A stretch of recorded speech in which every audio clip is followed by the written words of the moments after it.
नमस्कार मित्रांनो, आपण क्रिकेटच्या संदर्भामध्ये वेगवेगळ्या प्रकारचे व्हिडिओ त्या ठिकाणी नेहमी सेंड करत असतो.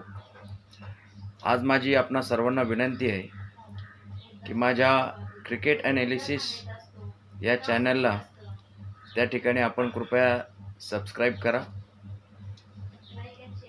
आज मी तुम्हाला क्रिकेटच्या संदर्भातले जे काही आपल्याला नेहमी ज्या पद्धतीने क्रिकेटच्या संदर्भामध्ये जे काही आपल्याला किस्से आहेत ते मी आपल्याला ऐकवणार आहे.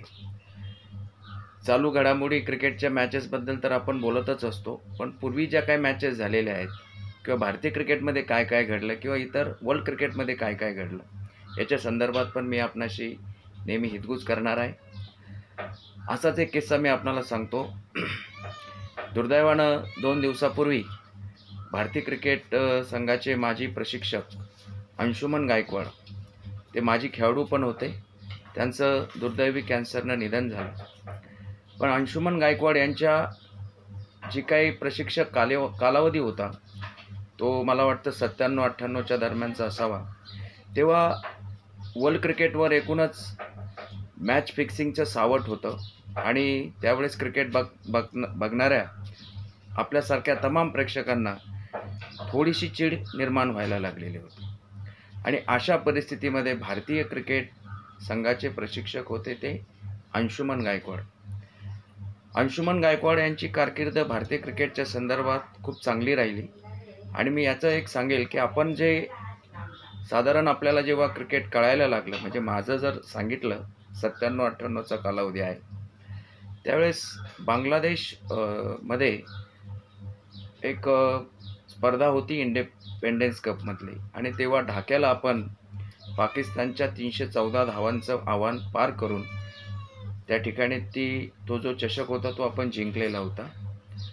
ऋषिकेश कानिटकरनं मारलेला चौकार आपण अजूनही विसरलेलो नाही.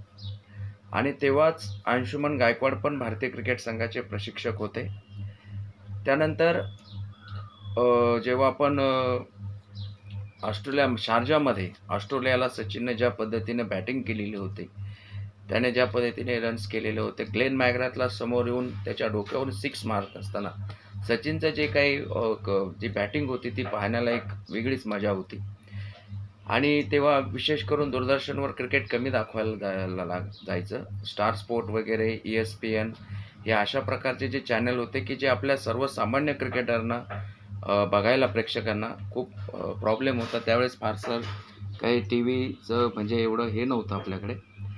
पण तरीही सचिन आणि अंशुमन गायकवाड असे ते एक समीकरण होतं. अंशुमन गायकवाड तेव्हा आपल्या संघाचे प्रशिक्षक होते आणि खूप चांगली कारकीर्द त्यांची त्या ठिकाणी राहिलेली आहे. तर या 2 ज्या स्पर्धा होत्या त्या खास करून जे काही अंशुमन गायकवाड यांचं प्रशिक्षण कालावधी होता त्यावेळेस त्या खास करून खूप त्या 2 स्पर्धा खूप गाजल्या. आणि जेव्हा आपण ढाकाची फायनल जिंकलेली होती पाकिस्तान विरुद्ध, त्यानंतर आपल्या क्रिकेटमध्ये हळूहळू बदल होत गेले. नंतर मग 2001ला आपण जी काही कोलकाता ईडन गार्डनवर जी काही मॅच झाली, टेस्ट मॅच भारत आणि ऑस्ट्रेलिया, तेव्हा ज्या पद्धतीने VVS लक्ष्मण आणि राहुल द्रविडने जी पार्टनरशिप केली आणि एक फॉलोऑन दिल्यानंतर सुद्धा आपण ती टेस्ट जिंकलेली होती. त्या टेस्टबद्दल आपण एक विशेष असं चर्चा करणारच आहोत. तर एकूणच मला जे काही सांगायचं होतं, एकंदर ज्या वातावरणामध्ये प्रशिक्षक होते आपले अंशुमनजी, तर दुर्दैवाने त्यांचं दुःखद निधन झालेलं आहे. तर आपण त्यांना आपण सर्वांच्या वतीनं मी भावपूर्ण श्रद्धांजली अर्पण करतो. आणि दुसरी जी महत्त्वाची गोष्ट आहे की आपण माझं जे काही यूट्यूब चॅनल आहे क्रिकेट ॲनालिसिस, याला आपण सबस्क्राईब करा. धन्यवाद.